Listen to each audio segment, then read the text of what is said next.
Welcome to your spoilers for next week. It is Neighbours 21st to the 25th of September here in the UK, and there's a siege about to take place at the school.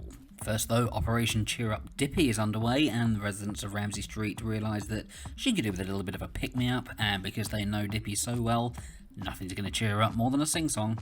So Roxy decides that she'll organise a karaoke session at the waterhole. The only problem is though that Dipi doesn't know that Roxy did it. Dipi does turn up and she does start to sing her heart out and eventually has a good time. But what's she going to think when she finds out that Roxy was the one to set it up, and will she finally learn to forgive her for hiding the secret about Shane?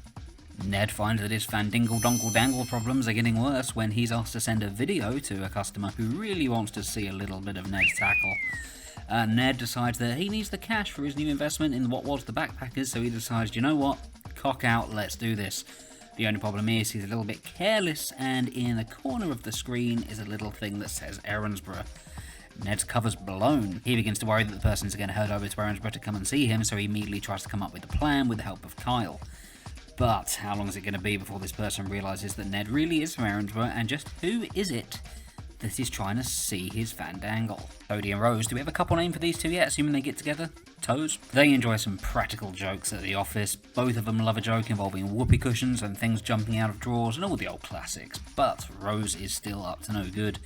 She's taken a very keen interest in one of the clients that Toadie is working with, but she doesn't want Toadie to know. She continues to try and snoop through the files whenever he's not there, only she gets busted by Hendrix.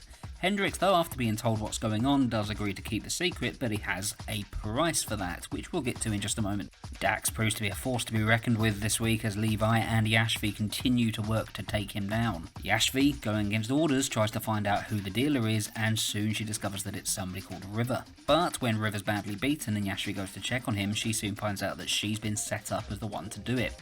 She's quickly suspended from work and her career is on the line, but the problems don't end there for the pair as Levi's epilepsy secret is discovered. Dax, though, is a tricky bastard, and he decides that this is the perfect excuse to take Levi out of the game, but instead of just telling his superiors, which really probably would have been the easier thing to do, he instead does something a little bit more dangerous that could put Levi's life in danger. As for Yashvi, she's not taking a suspension lying down, and she decides to still don the uniform and try and track down who's dealing drugs at the school. She goes around with a photo that shows the uni dealer, and eventually she figures out who it is. But unfortunately, Dax knows where she is, and he heads down to the school and then takes various people hostage, including Susan, and let's be honest, she's had the worst year.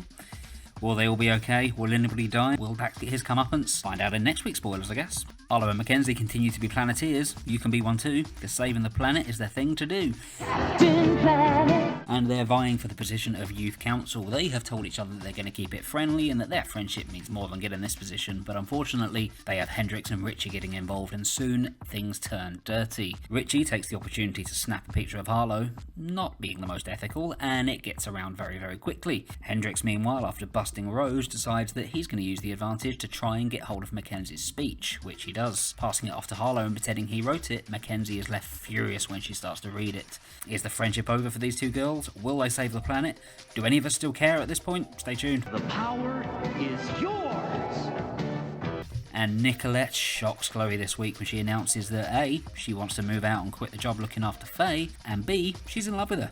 Double bombshell. Chloe is rattled by the revelation, but she realises that Faye still needs Nicolette around, so tries to convince her to stay. Will Nicolette agree? And is that really the best idea considering how she feels? So there are your Neighbours spoilers for next week, 21st, 25th of September 2020. Can you believe we're nearly on October now? I can't.